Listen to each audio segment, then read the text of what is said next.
इस CCTV footage में दिख रहे ये दोनों कपल अगर ध्यान से देखें तो इनमें से जो लड़की है वो बहुत ही खुश दिख रही है। पर किसे पता था कि यही उस लड़की का आखिरी दिन होने वाला था। 19 साल की माया गोगोई डेका जो गुवाहाटी के कैलाश नगर से थी। बहुत ही छोटी उम्र में माया के सर से उसके माँ बाप का साया उठ चुका था। वो अपने मामा और नानी के साथ रहती थी। अपनी पढ़ाई गुवाहाटी में ख़त्म करने के बाद माया बेंगलोर शिफ्ट हो जाती है अपनी बड़ी बहन के साथ एक रेंटेड अपार्टमेंट में। वहाँ पर वो एक स्टूडेंट काउंसलर की जॉब करने लग जाती है। इसी के साथ माया को कंटेंट क्रिएशन का भी बहुत शौक था। उसका एक यूट्यूब चैनल भी था जहां वो ब्यूटी, लाइफस्टाइल और मेकअप की वीडियोस बनाती थी और अपनी वीडियोस में वो बहुत खुश मिजाज लड़की दिखती थी। पर बहुत ही जल्द माया की इस खुशी भरी जिंदगी में कोई गम देने आने वाला था और वो और कोई नहीं आरव हनॉय था। आरव हनॉय जो कन्नौर केरला में रहने वाला था। तो बैकग्राउंड के लिए हम आरव के बचपन के बारे में भी जानेंगे, इसलिए नहीं ताकि हम उसे कोई सिंपैथी दे या जस्टिफाई करे उसने जो भी करा है, पर इसलिए ताकि हम इस केस को पूरी अच्छी तरीके से समझ पाएं। अब ऐसा था नहीं कि आरव का बचपन बहुत खुशी भरा निकला हो। बहुत ही छोटी उम्र में उसके पेरेंट्स ने डिवोर्स ले लिया था। किसी भी बच्चे के लिए अपने पेरेंट्स का अलग हो जाना उनके लिए बहुत ट्रॉमेटिक होता है और आरव ने ये बहुत ही छोटी उम्र में एक्सपीरियंस करा था। थोड़े ही समय में वो देखता है कि उसकी माँ दूसरी शादी कर लेती है। दूसरी शादी करने के बाद उसकी ज़िंदगी में उसके स्टेप फादर आ जाते हैं, पर इसके बाद भी उसकी लाइफ में कोई चेंजेस नहीं आए, कोई खुशियाँ नहीं आई, बल्कि आए दिन उनके बीच में, उसकी माँ और उसके स्टेप फादर के बीच में झगड़े होते रहे। झगड़े इतने होते रहे कि बहुत जल्द इनका भी डिवोर्स हो जाता है। और साथ ही में आपको लगेगा कि सिर्फ यहाँ पे ही चीज़ें ख़त्म हो जाती हैं, पर नहीं। उसकी माँ की तीसरी शादी होती है। अब आरव के लिए ये सब होना, उसकी ज़िंदगी में ऐसी चेंजेस आना, वो उसे अडाप्ट कर ही नहीं पा रहा था। वो इतना ट्रॉमा में चला गया था कि वो अपनी माँ का घर छोड़ देता है और अपने दादाजी जो एक एक्स मिलिट्री ऑफिसर थे उनके घर रहने चले जाता है। अब मार्च 2024 में आरव की मुलाकात होती है माया से एक डेटिंग ऐप के थ्रू। वहाँ पे इनकी बहुत अच्छी खासी बातें शुरू हो जाती हैं। ये एक दूसरे को जानने लग जाते हैं और इनके बीच में एक अच्छा खासा बॉन्ड बन जाता है। अब इस समय आरव कॉलेज में अपनी बीबीए डिग्री कर रहा था, पर अपने घर में जो भी उसके साथ चल रहा था वो उससे उभर ही नहीं पा रहा था, जिस वजह से उसे अपने कॉलेज में भी बहुत स्ट्रगल होता था। वो अपने एग्ज़ाम्स में भी फेल होता आ रहा था और इसी वजह से वो अपनी ग्रेजुएशन भी कंप्लीट नहीं कर पाता। अब इस समय माया बेंगलोर में जॉब कर रही थी, तो वो आरव को भी बेंगलोर बुला लेती है और नवंबर 2024 में माया आरव की जॉब भी लगवा देती है एक प्राइवेट कंपनी में, उसी जगह जहां वो पहले काम किया करती थी। धीरे धीरे ये दोनों नज़दीक आने लग जाते हैं, एक दूसरे को डेट करने लग जाते हैं, पर थोड़े ही समय में चीज़ें बिगड़ने लग जाती हैं, क्योंकि आरव माया से पूछता है लिव इन में रहने के लिए, जिस पर वो साफ इनकार कर देती है। अगर हम इन दोनों को देखें तो इन दोनों का बचपन बहुत ट्रॉमेटिक रहा था, पर इन दोनों की पर्सनालिटीज एक दूसरे से बहुत ही अलग थी। एक और माया जो बहुत ही एक्सट्रोवर्ट थी, जिसके बहुत सारे दोस्त थे, लाइफ पूरी फुल ऑफ हैपनिंग थी, और दूसरी और आरव जो बहुत ही इंट्रोवर्ट था, बिल्कुल ही दोस्त नहीं, अकेला रहता था। अब आरव जो बैंगलोर में किसी को नहीं जानता था, सिर्फ माया को, और दूसरी ओर माया जिसके कई सारे दोस्त थे। ये बात आरव को बहुत चुभती थी, क्योंकि बेंगलोर एक फुल ऑफ हैपनिंग सिटी है जहां आरव के लिए एडजस्ट होना मुश्किल हो रहा था।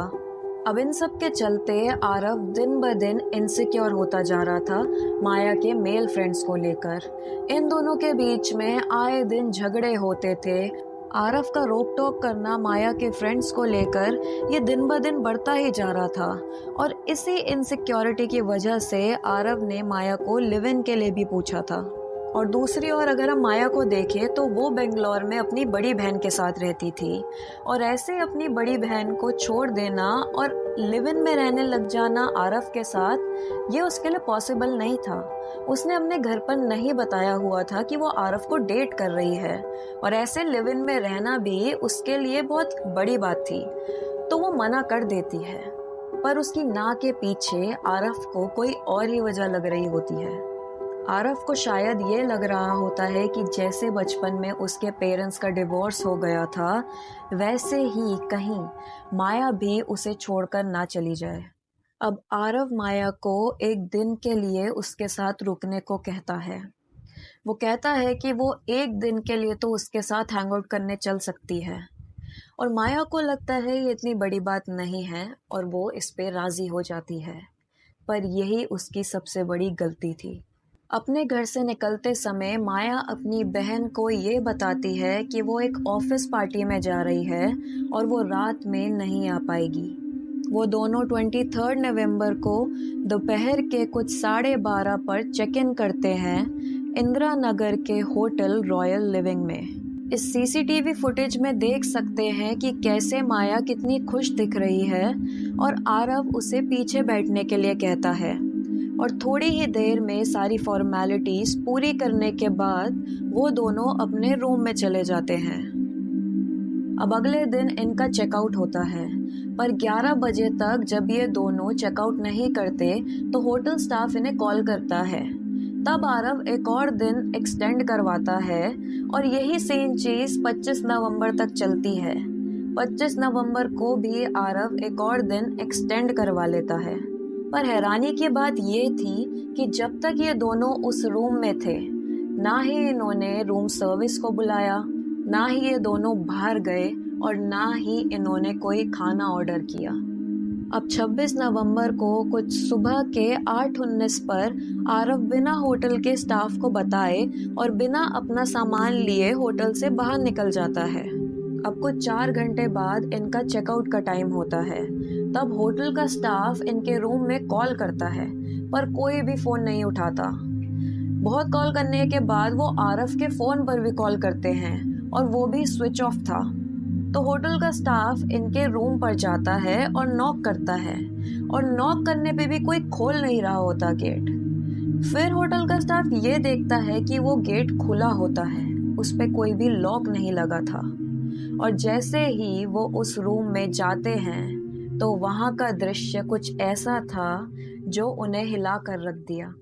रूम में बहुत गंदी स्मेल आ रही थी, और बेड पर माया की लाश पड़ी हुई थी, और वो भी बहुत ही बुरी हालत में। उसकी बॉडी को देखकर ही लग रहा था कि उससे कितनी बार उस पे हमला किया गया है। उसकी बॉडी पर बहुत सारे स्टैब वुंड्स थे।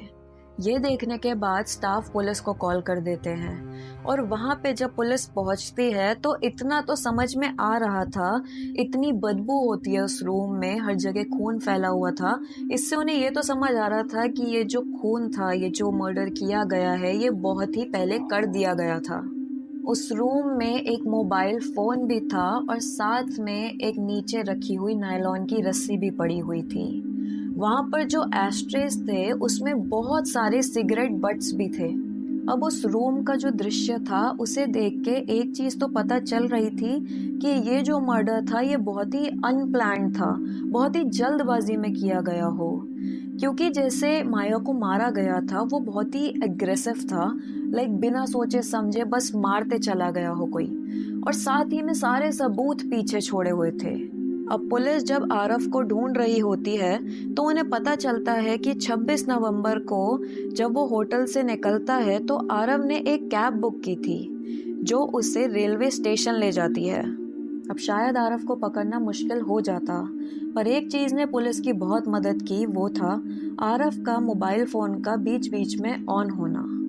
बेंगलोर से निकलने के बाद आरव की लोकेशन रायचूर की दिखा रहा था, जो नॉर्थ कर्नाटका में है। इसलिए डीसीपी ने 3 इन्वेस्टिगेशन टीम्स बनाई आरव को पकड़ने के लिए। इनमें से एक टीम को केरला भेजा गया, जहां आरव अपने दादाजी के साथ रहता था। दूसरी टीम को रायचूर भेजा गया जहां आरफ की लास्ट लोकेशन थी और तीसरी टीम को इलेक्ट्रॉनिक्स से रिलेटेड इंफॉर्मेशन को कलेक्ट करने के लिए कहा गया। पोस्टमार्टम रिपोर्ट के आने के बाद पता चला कि माया के सर और कंधे पे बहुत गहरी चोटें आई थी और उसके चेस्ट पर एक किचन नाइफ से 10 से भी ज़्यादा बार वार किया गया था और इन्हीं वारों में से एक वार बहुत गहरा था जो उसकी मौत का कारण बना। रिपोर्ट से पता चला कि माया की मौत 24 नवंबर को हो चुकी थी, मतलब जिस दिन उन्होंने चेक इन किया था उस होटल में उसके अगले दिन।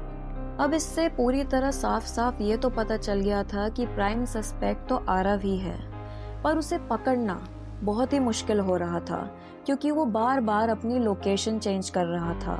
जैसे नॉर्थ कर्नाटका से वो मध्य प्रदेश गया और फिर उत्तर प्रदेश से होते हुए वो वाराणसी गया, जहां पर आरव ने अपने दादाजी को कॉल करा था और अपने क्राइम के बारे में कन्फेस भी किया था। उसके दादाजी ने उसे यही समझाया कि उसे अब भागना बंद कर देना चाहिए और पुलिस को वो सरेंडर कर दे। आरव का सारा सामान बेंगलोर में ही था, वो कितनी दूर ट्रैवल कर सकता है बिना सामान के, और साथ ही में वो 3 दिन तक ट्रैवल कर रहा था तो उसके पास पैसे की कमी भी हो रही थी। तो फाइनली आरव कर्नाटका वापस आ जाता है। 29 नवंबर को 4 बजे पुलिस ने आरव को अरेस्ट किया एक एयरपोर्ट से जो देवानाहल्ली के पास था। अब इन्वेस्टिगेशन के दौरान आरव बहुत ही कोऑपरेटिव था। वो सारी चीज़ें पुलिस को आराम से बता रहा था कि वो दोनों कैसे मिले, उसने माया को कैसे मारा, सब कुछ। पर एक चीज़ वो पुलिस को नहीं बताता और वो था मोटिव।